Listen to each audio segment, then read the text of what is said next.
Le premier parc Disneyland ouvre ses portes aux États-Unis le 17 juillet 1955. Ce nouveau parc à thème est censé être l'endroit le plus heureux sur Terre. Mais le jour de son ouverture se transforme rapidement en un véritable cauchemar. Le 16 octobre 1923, un certain Walt Disney crée un petit studio à Los Angeles pour produire des dessins animés. En 1928, son court-métrage Steamboat Willie, mettant en vedette le personnage de Mickey Mouse, fait sensation au niveau national. C'est le premier film d'animation à utiliser du son, Walt Disney lui-même ayant fourni la voix du personnage de Mickey.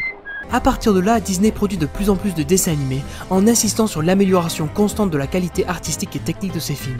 Son premier long métrage d'animation, Blanche-Neige et les 7 nains, prend plus de 3 ans à produire et devient très rapidement son premier grand succès commercial. D'autres longs métrages classiques pour enfants se succéderont, dont Pinocchio, Fantasia, Dumbo, Bambi et encore. Disney est aussi l'un des premiers studios de cinéma à produire des films directement pour la télévision. Et ses séries Zorro et Davy Crockett deviennent très populaires auprès des enfants. Davy Crockett.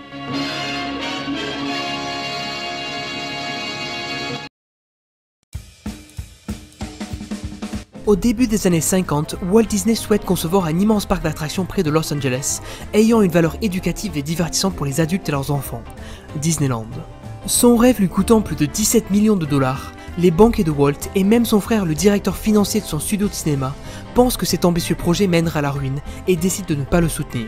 Mais Walt Disney emprunte contre son assurance vie et vend une propriété de vacances pour construire ce que certains à Hollywood surnomment déjà la folie de Walt. Un terrain est acheté dans la communauté agricole d'Anaheim, à environ 40 km au sud-est de Los Angeles, et la construction débute en 1954. Après seulement un an de dur labeur, Disneyland est enfin prêt à ouvrir ses portes. Des invitations spéciales sont envoyées pour l'ouverture du parc, prévue le 17 juillet 1955. Tout se déroule parfaitement comme prévu. Walt Disney est sur le point d'ouvrir l'un de ses projets les plus ambitieux et de faire rêver des milliers d'Américains. Mais les choses ne vont pas se dérouler comme prévu. Le dimanche 17 juillet est destiné à être une avant-première de presse internationale, limitée à des invités sélectionnés qui peuvent parcourir les attractions, assister au défilé et participer à la dédicace télévisée du parc. Tout semble se dérouler comme un rêve. Mais loin des caméras de télévision, la journée d'ouverture de Disneyland se transforme rapidement en cauchemar.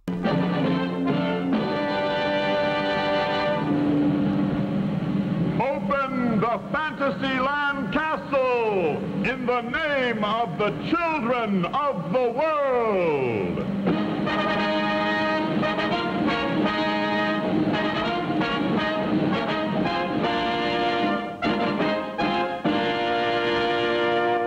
De nombreuses invitations contrefaites sont distribuées au grand public et plus de 20 000 invités enthousiastes se présentent le jour de l'ouverture et inondent le parc. Certaines personnes installent même des échelles à l'extérieur de la clôture et facturent 5 $ pour permettre de se faufiler dans le parc. Comment vous dire que le site n'est pas prêt pour accueillir un tel public? Pour commencer, l'autoroute qui mène au parc est bloquée par la circulation sur plus de 11 km. Des centaines de personnes restent coincées dans leur voiture si longtemps qu'ils doivent uriner le long de la route ou sur le parking même de Disneyland. C'est tout, me dites-vous? Ce n'est que le début. Le parc est encore en construction le jour de l'ouverture. Les ouvriers peignent encore les murs et plantent les arbres. Les mauvaises herbes n'ont pas encore été enlevées des berges. Certains manèges ne fonctionnent pas, tout simplement parce qu'ils ne sont pas terminés. Et pour couronner le tout, en raison d'une grève des plombiers juste avant l'ouverture, de nombreuses toilettes et fontaines à eau ne fonctionnent pas. Les restaurants sont à court de nourriture et de boissons en quelques heures à cause de la foule inattendue. 36 voitures du manège Autopia ont des accidents en raison d'une conduite agressive, bien qu'ils aient été conçus pour enseigner aux enfants les règles de la conduite. Le bateau à vapeur Mark Twain est à 2 doigts de chavirer à cause d'un trop grand nombre de passagers. Certaines attractions ferment pendant plusieurs heures en raison d'une fuite de gaz. Les flammes de la fuite menacent d'engloutir le château de la Belle au Bois dormant. À la grande déception de nombreux enfants, les manèges Walk to the Moon, Peter Pan et Dumbo sont tous fermés. Les visiteurs du Tomorrowland, qui devaient représenter la vie en 1986 lorsqu'un voyage sur la Lune sera un événement quotidien, sont restés bloqués en 1955. La diffusion en direct de l'ouverture de Disneyland a aussi rencontré quelques difficultés. Des erreurs, des ratés à l'antenne, des micros en surchauffe, bref. Cette journée d'ouverture sera dès le lendemain surnommée Black Sunday en raison de la foule cauchemardesque et des nombreuses catastrophes qu'elle engendra. Mais ce fut quand même une journée mémorable.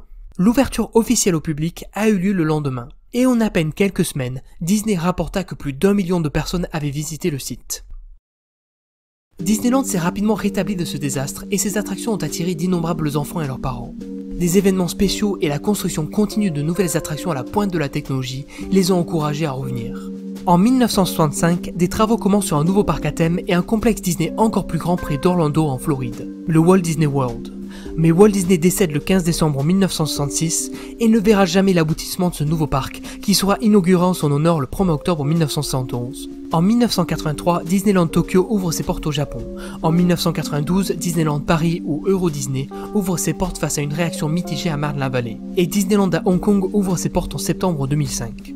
Le Walt Disney Company est à ce jour le premier groupe de divertissement au monde, présent dans l'industrie des médias avec des émissions, des séries télévisées et du cinéma, dans l'industrie du tourisme et de loisirs, ainsi que dans les produits dérivés de ces nombreuses productions.